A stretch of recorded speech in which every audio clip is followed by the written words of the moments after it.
Dynamite Digest episode 2, let's go. Starting off with the show opening pyro. Is it just me or does it get you at least 50% more pumped? The first match was the debut of Christian Cage versus Cesarian. It was nice to hear JR talking about going back 25 years with Christian. That's a long time. Have you ever noticed that Christian's music is an absolute ripoff of Evanescence? Really like Christian's new attire, which is basically a play on his old attire. I think he needed a refresh and I like it. Christian must have been crazy nervous about this because I think it was his first match in about 7 years. I know his t-shirt now says outwork everyone, and to be honest, it kind of looked like he did. He looked knackered after this match. Isn't it funny as well that when someone comes out of retirement, every single bump they take, you're kind of like, oh crap.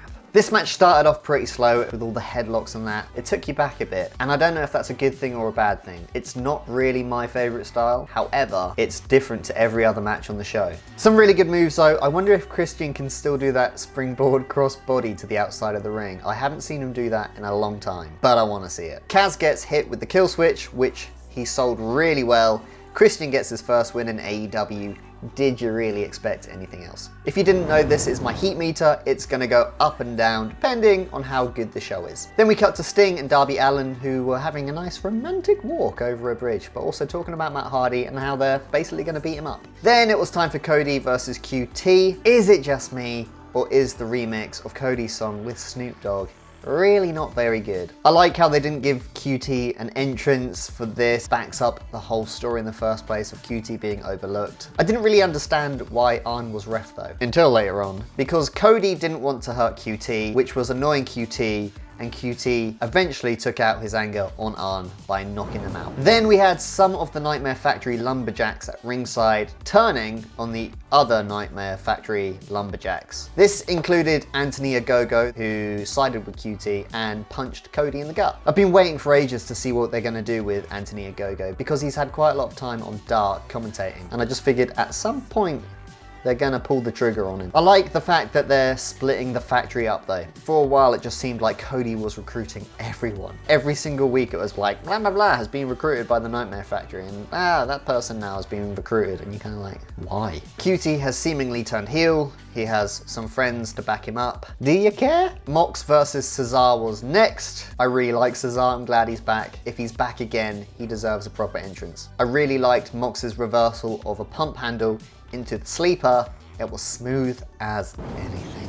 Team Taz is still in trouble. Ricky Starks kind of getting annoyed with Brian Cage, and Cage getting annoyed with Ricky Starks. I'm assuming there's going to be a match to blow this off. What's going to happen with the FTW title? They haven't really done anything with it in the first place. Has he ever even defended it? Pinnacle were in their dressing room going over material options, which was very entertaining, and even more entertaining when MJF opened the door to the bathroom and the Inner Circle was standing on the other side. I loved this bit. I thought it was so funny, and I really didn't see it happening. My favorite bit was when Chris Jericho had MJF's head down the toilet and was calling him a piece of crap.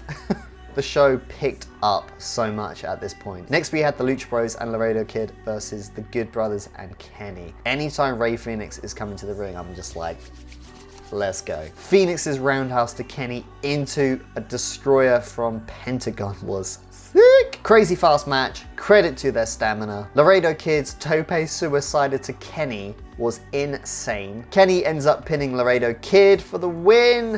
What a match. Next up, Bunny and Nyla Rose versus Shida and Ty Conte. It's good to see the Bunny wrestling. She is a good heel. The Ty KO on the Bunny looked sick. I didn't actually expect Bunny to pick up the win. Maybe it's because Ty won last week, so I thought she'd keep her momentum. This women's division is getting strong. The main event! I had no idea what to expect from the Arcade Anarchy, but it was good. I love Orange Cassidy's new theme. Pixie's Where Is My Mind? It fits him so much better than the generic stuff he had before where they added some lyrics to it. It just didn't work. This theme is perfect. Miro is crazy jacked. He's kind of got a Scott Steiner body going on, which isn't a bad thing. His scoop slam to Orange Cassidy on the outside of the ring did not look fun. Chuck got Lego out, put them in the ring. This is my worst nightmare. I do not want to fall on Lego. Last week I didn't want to fall on thumbtacks. I don't know what is worse now, Lego or thumbtacks. Then surprise number 1, Chris Statlander is back.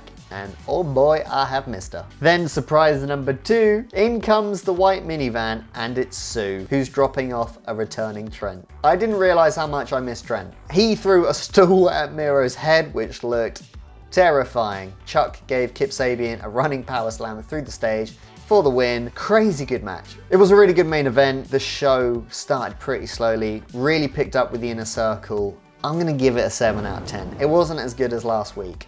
I don't know if that's harsh. Do you think that's harsh? Let me know down in the comments below. Hit the like button and maybe even consider subscribing.